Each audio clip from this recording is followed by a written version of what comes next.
Hathor is often remembered as a goddess of joy.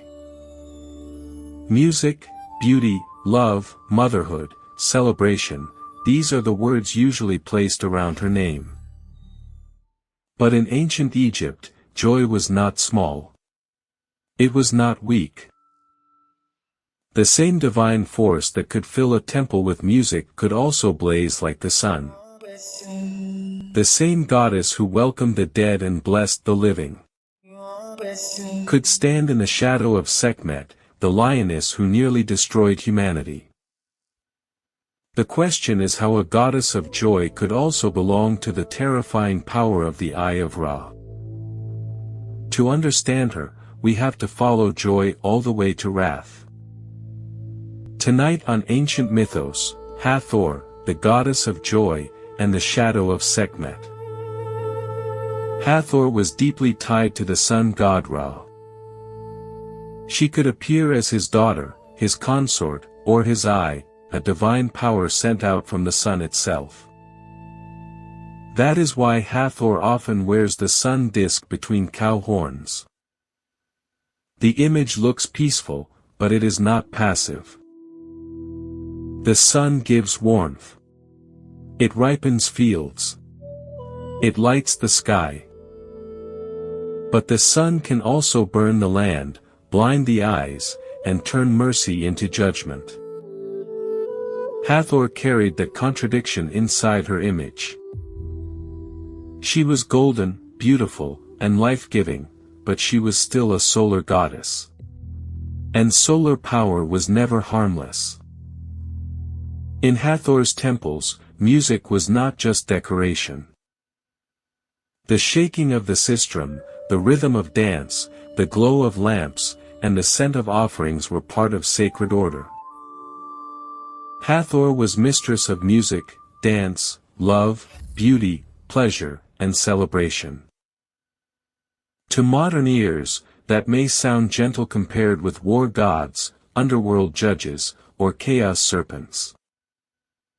But to the Egyptians, joy helped keep the world whole. Music could calm divine anger. Beauty could honor the gods. Festival could restore what fear and grief had broken. Hathor's joy was not escape from the sacred. It was one of the ways the sacred entered the world. Hathor was also tied to the sycamore tree, a symbol of welcome and nourishment at the desert edge. In some images, she appears from the tree itself, offering water and food. This was not only hospitality for the living. It was also an image of care for the dead, who journeyed west toward the horizon. Hathor stood at thresholds, between field and desert, day and night, life and death. Her gentleness was still divine power, the power to receive, sustain, and guide. The cow-horned goddess could be sky, mother, music, and horizon at once.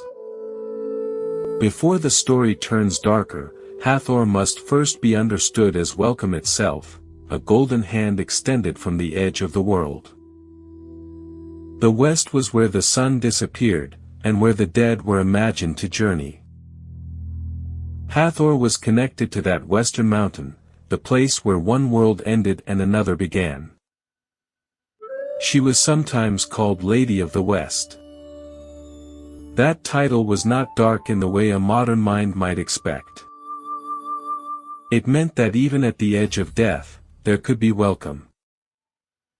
The horizon was a wound of light, the place where the sun vanished, and promised to return. Hathor belonged to that promise, the beauty of arrival, rest, and renewal beyond fear. But the sun's disappearance also reminds us that solar power has another side, one that will soon become dangerous. To understand Hathor's darker side, we have to understand the Eye of Ra. The eye was not simply an eye. It was Ra's power sent into the world. It could protect divine order, punish rebellion, and defend creation from chaos. Hathor could be one form of that eye. That means her gentleness did not erase her danger. The power that blessed could also burn.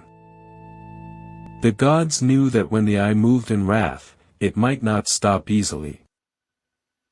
And in one terrible myth, that danger would take the shape of the lioness. In the myth, Ra looks down and sees human rebellion disturbing divine order. The answer is not a weapon forged from metal, but the eye itself. The same power that blessed music, love, and welcome begins to harden into judgment.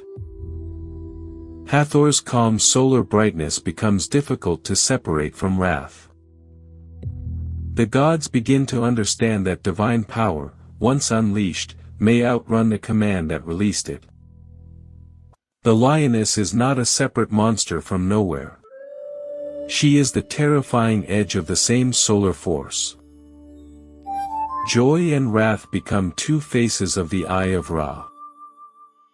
This is the frightening truth of Hathor: the smile of the goddess could cast the shadow of Sekhmet.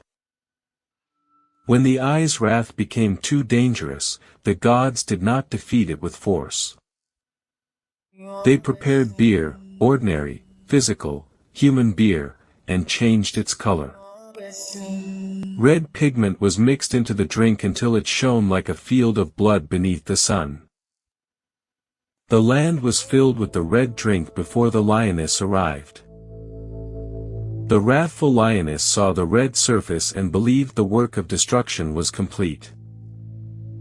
She lowered herself to drink. The fire began to loosen. Wrath became heavy.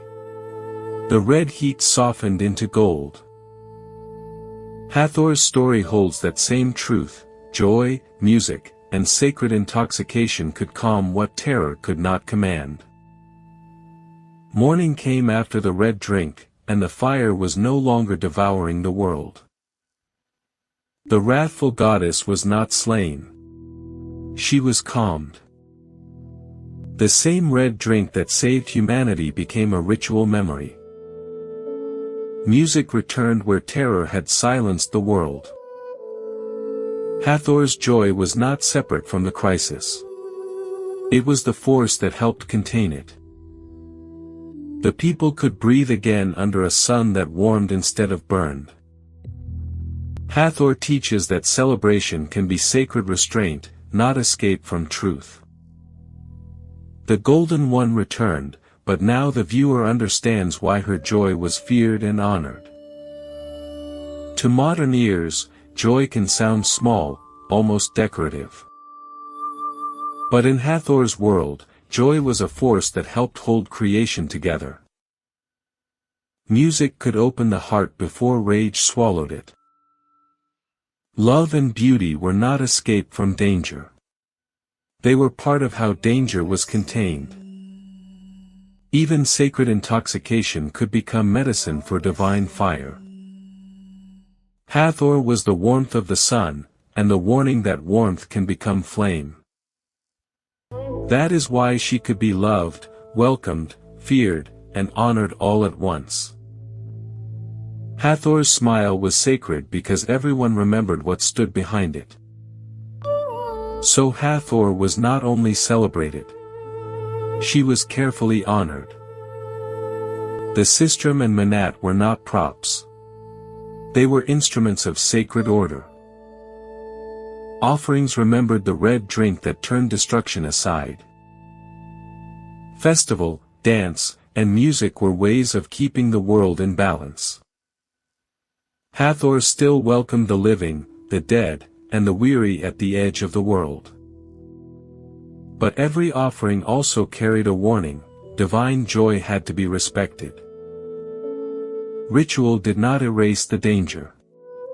It gave people a way to live with it.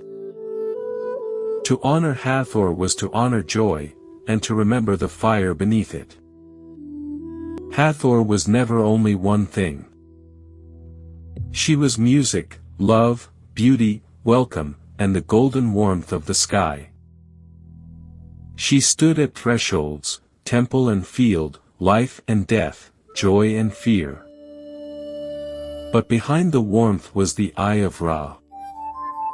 And behind the smile was the memory of the lioness-headed goddess.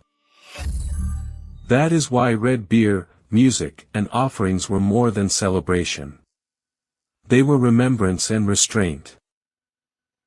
To honor Hathor was to honor joy powerful enough to calm destruction.